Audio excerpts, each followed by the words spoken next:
Good morning students, class 10th। बेटा हम अपना चैप्टर कर रहे थे भारतीय अर्थव्यवस्था की जीवन रेखाएं। उसमें आगे देखिए, अपना आज जो है पेज नंबर 93 है।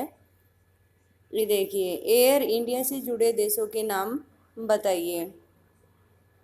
हवाई यात्रा सभी व्यक्तियों के पहुंच में नहीं है, अर्थात हम ये कह सकते हैं कि उसका जो चार्ज है वो बहुत अधिक होता है, इसलिए जो आम आदमी है उसकी पहुंच से बाहर है। केवल उत्तरी पूर्वी राज्यों में इन सेवाओं को आम आदमी तक उपलब्ध करवाने हेतु विशेष प्रबंध किए गए हैं। उत्तरी पूर्वी जो अपने राज्य हैं, उत्तरी पूर्वी राज्य कौन से राज्यों में हम कह सकते हैं? अपना सिक्किम हुआ, असम हुआ, अरुणाचल प्रदेश हुआ। तो ये जो राज्य हैं ये उत्तरी पूर्वी राज्य हैं। उत्तराखंड हुआ। तो इन राज्यों में विशेष सेवाएं उपलब्ध करवाने हेतु सरकार ने कुछ विशेष प्रबंध किए हुए हैं, क्योंकि यहाँ पर सड़क व्यवस्था बहुत कम पॉसिबल है। नेक्स्ट है संचार सेवाएं। जब से मानव पृथ्वी पर अवतरित हुआ है उसने विभिन्न संचार माध्यमों का प्रयोग किया है। संचार माध्यम इट मीन्स किसी भी मैसेज को एक स्थान से दूसरे स्थान तक पहुंचाने के लिए हम जिन जिन माध्यमों का प्रयोग करते हैं वो सब संचार माध्यम कहलाते हैं। लेकिन आधुनिक समय में बदलाव की गति तीव्र है। प्राचीन काल में जो मानव है, हम देखते हैं कि संदेश जो है एक स्थान से दूसरे स्थान तक पहुंचाने के लिए मनुष्य पहले पैदल जाता था, फिर उसने जो है कबूतर वगैरह इस तरह के माध्यमों का प्रयोग किया, फिर डाक तार व्यवस्था आई। लेकिन वर्तमान में हम जो है इस क्षेत्र में बहुत ही तीव्र गति प्राप्त कर चुके हैं। हम मैसेज के माध्यम से, ईमेल के माध्यम से अपने मैसेज एक स्थान से दूसरे स्थान तक पहुंचा सकते हैं, वो भी कुछ ही सेकंडों में। संदेश प्राप्तकर्ता या संदेश भेजने वाले के गतिविहीन रहते हुए भी लंबी दूरी का संचार बहुत आसान है। गतिविहीन होते हुए इट मीन्स घर बैठे बैठे हम जो है लंबी दूरी का संचार कर सकते हैं, अपने ईमेल भेज सकते हैं, अपने मैसेजेस भेज सकते हैं। निजी दूरसंचार और जनसंचार में दूरदर्शन, रेडियो, समाचार पत्र समूह, प्रेस तथा सिनेमा आदि देश के प्रमुख संचार साधन हैं। भारत का डाक संचार तंत्र विश्व का बृहत्तम संचार तंत्र है। भारत का जो डाक संचार तंत्र है वो पूरे विश्व का बहुत ही विस्तृत संचार तंत्र है। भारत का डाक संचार तंत्र यह पार्सल, निजी पत्र व्यवहार तथा तार आदि को संचालित करता है। कार्ड व लिफाफा बंद चिट्ठी पहली श्रेणी की डाक समझी जाती है। तो यहाँ पर एक शॉर्ट क्वेश्चन भी बन जाता है कि पहली श्रेणी की डाक में कौन कौन से संचार माध्यम आते हैं? कार्ड, लिफाफा बंद चिट्ठी पहली डाक श्रेणी में आती हैं तथा विभिन्न स्थानों पर वायुयान द्वारा पहुंचाए जाते हैं। द्वितीय श्रेणी की डाक में क्या क्या आता है? देखिए, क्वेश्चन फिर से बन गया है। द्वितीय श्रेणी की डाक में रजिस्टर्ड पैकेट, किताबें, अखबार तथा मैगजीन शामिल हैं। ये धरातलीय डाक द्वारा पहुंचाए जाते हैं। धरातलीय डाक इट मीन्स हमारे जो है, चाहे वो रेल सेवा के माध्यम से है, चाहे वो बस पार्सल सेवा के माध्यम से है। तो इस तरह से जो द्वितीय श्रेणी की डाक है वो धरातलीय डाक के माध्यम से पहुंचाए जाते हैं, जबकि फर्स्ट श्रेणी की जो डाक है वो वायुयान माध्यम से पहुंचाई जाती है। नेक्स्ट है अपना, इनके लिए स्थल व जल परिवहन का प्रयोग किया जाता है। बड़े शहरों व नगरों में डाक संचार में शीघ्रता हेतु हाल ही में 6 डाक मार्ग बनाए गए हैं। कौन कौन से 6 डाक मार्ग बनाए गए हैं?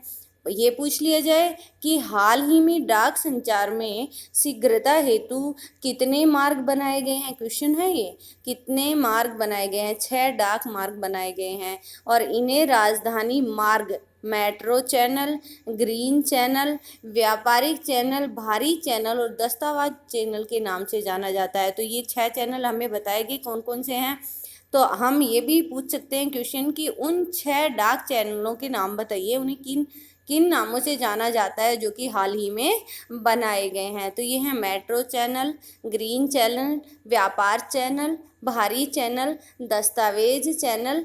ये जो चैनल हैं व्यापार, भारी, दस्तावेज, ग्रीन, मेट्रो, राजधानी, तो ये जो 6 चैनल हैं ये व्यापार में, सॉरी, इसमें डाक संचार सेवा में तीव्रता लाने हेतु बनाए गए हैं। नेक्स्ट अपना जो बॉक्स में है उसको एक बार रीड कर लेते हैं। इसमें क्या दिया हुआ है, डिजिटल भारत का एक ज्ञान आधारित परिवर्तन के लिए भारत को तैयार करने के लिए एक विशाल कार्यक्रम है। डिजिटल भारत कार्यक्रम का मुख्य उद्देश्य आईटी, भारतीय प्रतिभा प्लस आईटी, सूचना प्रौद्योगिकी इज इक्वल टू आईटी कल का भारत में होने वाले परिवर्तन को समझना है और तकनीकी को केंद्र में रखकर बदलाव लाना है। ये डिजिटल भारत का प्रमुख उद्देश्य है कि तकनीकी को केंद्र में रखकर भारत में लगातार बदलाव लाए जाएं।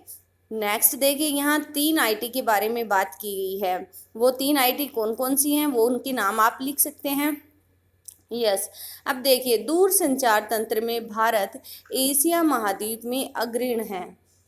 नगरीय क्षेत्रों के अतिरिक्त भारत के 2/3 से अधिक गांव एसटीडी दूरभाष सेवा से जुड़ गए हैं।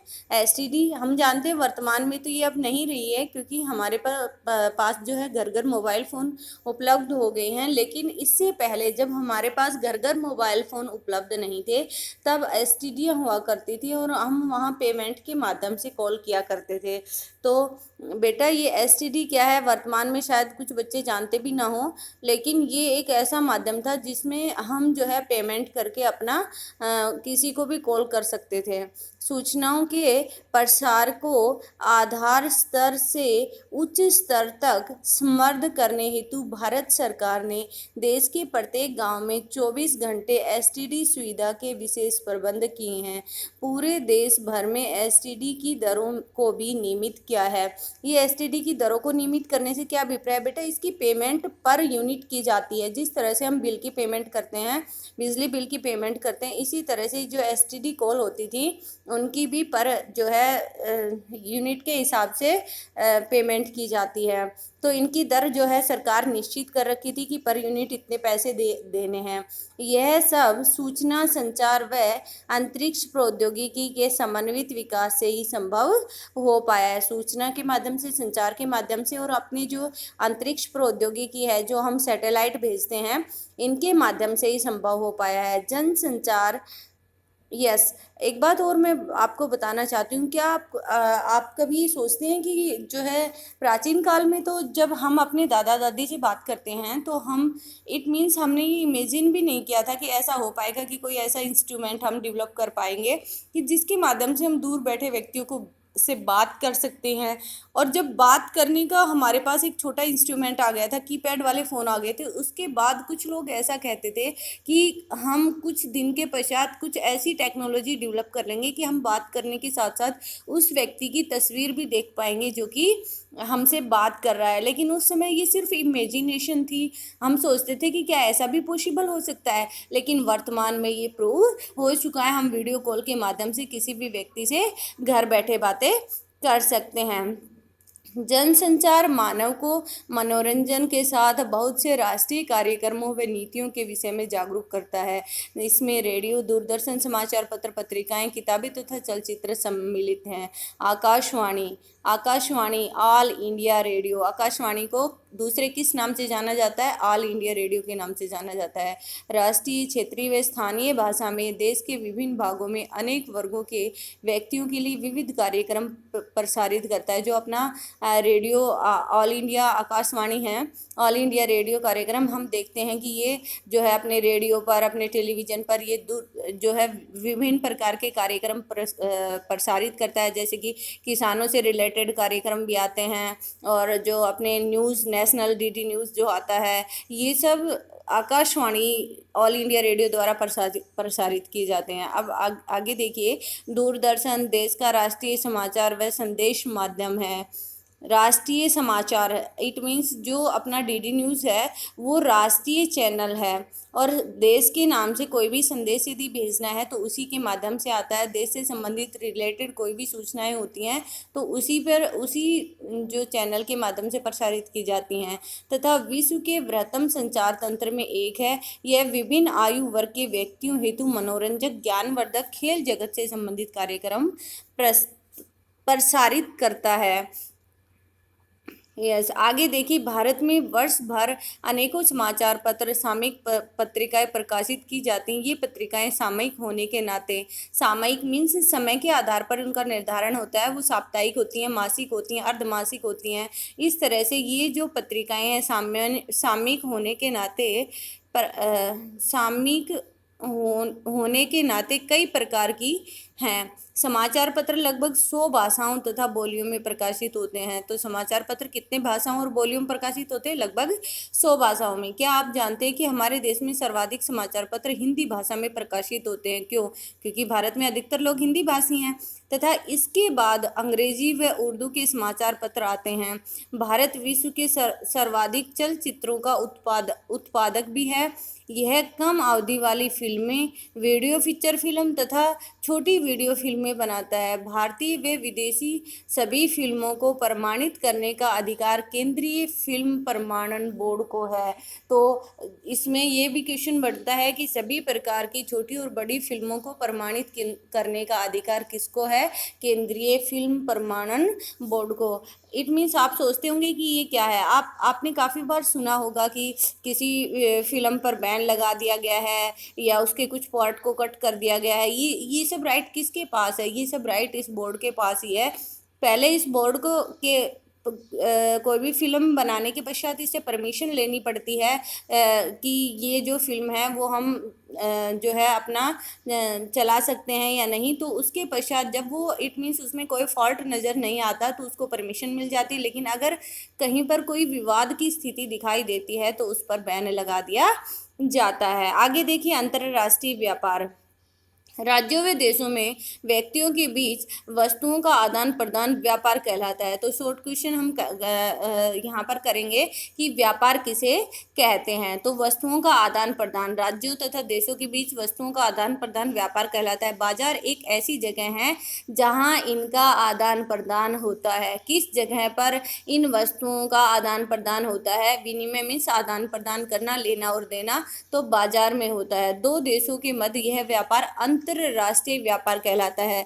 जब व्यापार राज्यों के बीच में होता है तो अंतरराज्यीय व्यापार कहलाता है, और जब व्यापार देशों के बीच में होता है तो हम उसे अंतरराष्ट्रीय व्यापार कहते हैं। यह समुद्री, हवाई तथा स्थलीय मार्गों द्वारा हो सकता है। इट मीन्स माध्यम कोई भी हो सकता है, हम किसी भी माध्यम से उसको कर सकते हैं। यद्यपि स्थानीय व्यापार शहरों, कस्बों और गाँव में होता है। हम जानते हैं कि व्यापार तो सब कहीं होता है, चाहे वो शहर है, चाहे वो गाँव है, चाहे वो अपने जो है सिटी हैं, मेगा सिटीज़ हैं, सब कहीं व्यापार होता है। जो शहर के, गाँव के लोग हैं वो अपने आपस में गाँव से गाँव में, गाँव से शहर में व्यापार कर लेते हैं। जबकि जो बड़े व्यापारी हैं वो राज्य से राज्य तथा एक देश से दूसरे देशों में व्यापार करते हैं। राज्य स्तरीय व्यापार दो या दो से अधिक राज्यों के मध्य होता है।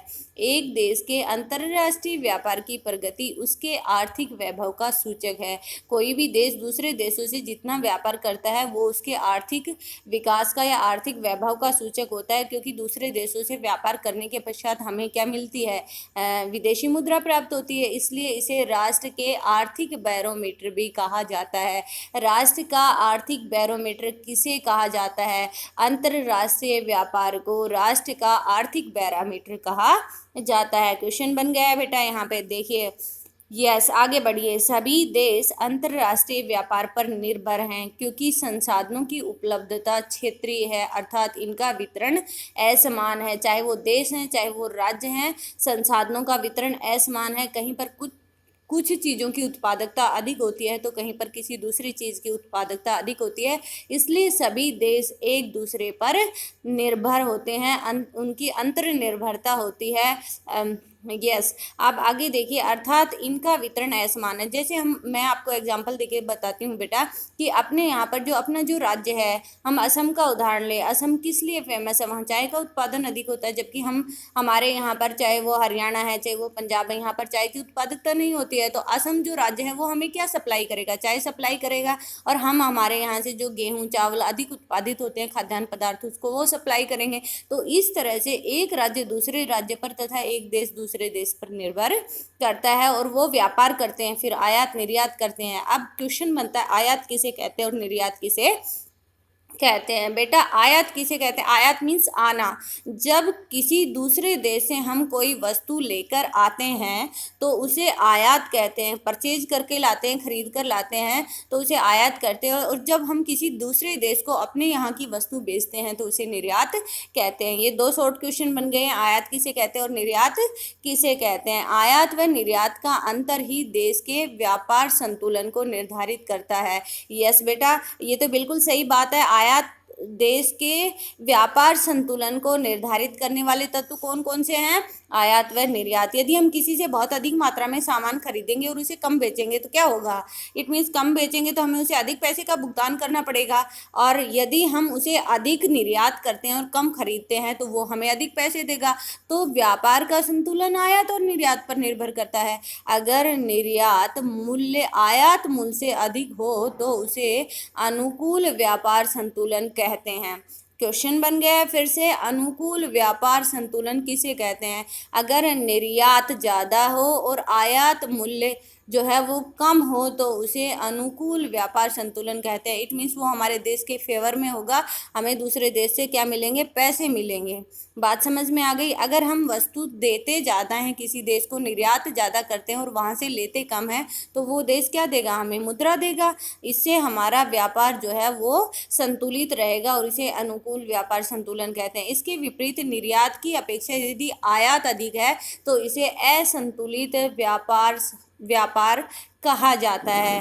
असंतुलित व्यापार किसे कहते हैं और संतुलित व्यापार, अनुकूल व्यापार संतुलन किसे कहते हैं और आयात असंतुलित व्यापार किसे कहते हैं? ये दो क्वेश्चन यहाँ पर बन गए हैं जो कि आपको लिखने हैं। आगे देखिए, विश्व के सभी भौगोलिक प्रदेशों तथा सभी व्यापारिक खंडों के साथ भारत के व्यापारिक संबंध है। सभी प्रदेशों के साथ भारत के व्यापारिक संबंध है। भारत में निर्यात होने वाली प्रमुख वस्तुएं हैं रत्न व जवाहरात, रसायन व संबंधित उत्पाद, कृषि व संबंधित उत्पाद। ये जो है भारत से क्या होने वाली वस्तुएं? निर्यात होने वाली वस्तुएं। भारत इनका निर्यात करता है, दूसरे देशों को बेचता है।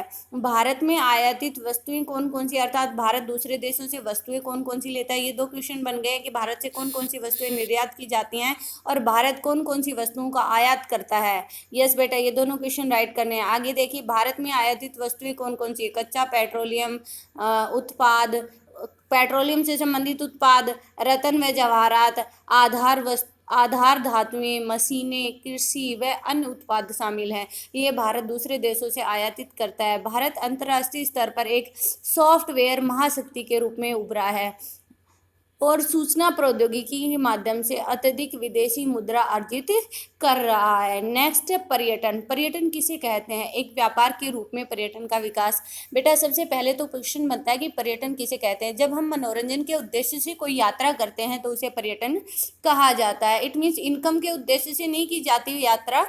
जब हम मनोरंजन के उद्देश्य से कहीं घूमने जाते हैं तो उसे पर्यटन कहा जाता है। अब पर्यटन एक व्यापार के रूप में बताया गया है तो बेटा पर्यटन एक व्यापार के रूप में विकसित हो गया है। कैसे हो गया है? हमारे देश जब हम कहीं घूमने जाते हैं तो क्या होती है, जो पर्यटन क्षेत्र है वहाँ पर हम देखते हैं टिकट वगैरह लगती है या वहाँ पर आसपास में स्टॉल्स वगैरह होती हैं तो वो क्या है, एक व्यापार का एक माध्यम के रूप में, व्यापार के माध्यम के रूप में उनको डेवलप कर दिया गया है। इससे देश को बहुत अधिक आय प्राप्त होती है। पर्यटन क्षेत्रों पर हम जानते हैं न कि हमारे अपने देश के बल्कि विदेशों के लोग भी घूमने के लिए आते हैं, इसलिए उसको एक व्यापार के रूप में विकसित कर दिया गया है।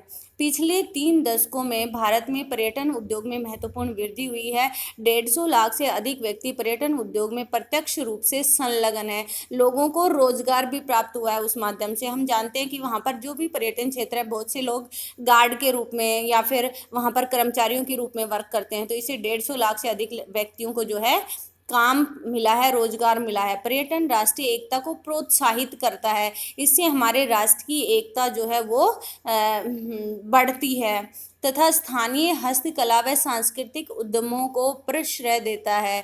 प्रश्रय मतलब आश्रय मिलता है। हम जानते हैं कि जो अपने पर्यटन स्थल होते हैं वहाँ पर जो अपनी हस्तकला से संबंधित या सांस्कृतिक कला से संबंधित जो भी वस्तुएं होती हैं उनको लोग बहुत अधिक लेना पसंद करते हैं, परचेज करना पसंद करते हैं। इससे इनका भी विकास होता है। अंतर्राष्ट्रीय स्तर पर हाँ यह हमें संस्कृति और विरासत की समझ विकसित करने में सहायक है। तो हम जो है क्वेश्चन यहाँ पर बनाएंगे कि अंतर्राष्ट्रीय स्तर पर जो पर्यटन है वो हमें किस प्रकार की समझ विकसित करने में सहायता करता है।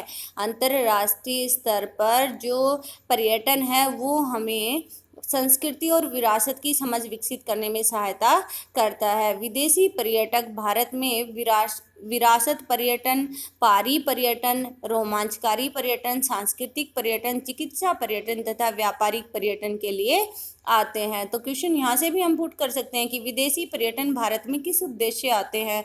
तो विदेशी पर्यटन भारत में जो है वो विरासत पर्यटन, पारी पर्यटन, रोमांचकारी पर्यटन, संस्कृति पर्यटन और चिकित्सा पर्यटन और व्यापारिक पर्यटन के उद्देश्य से आते हैं। भारत के विभिन्न भागों में पर्यटन की अपार संभावनाएं हैं।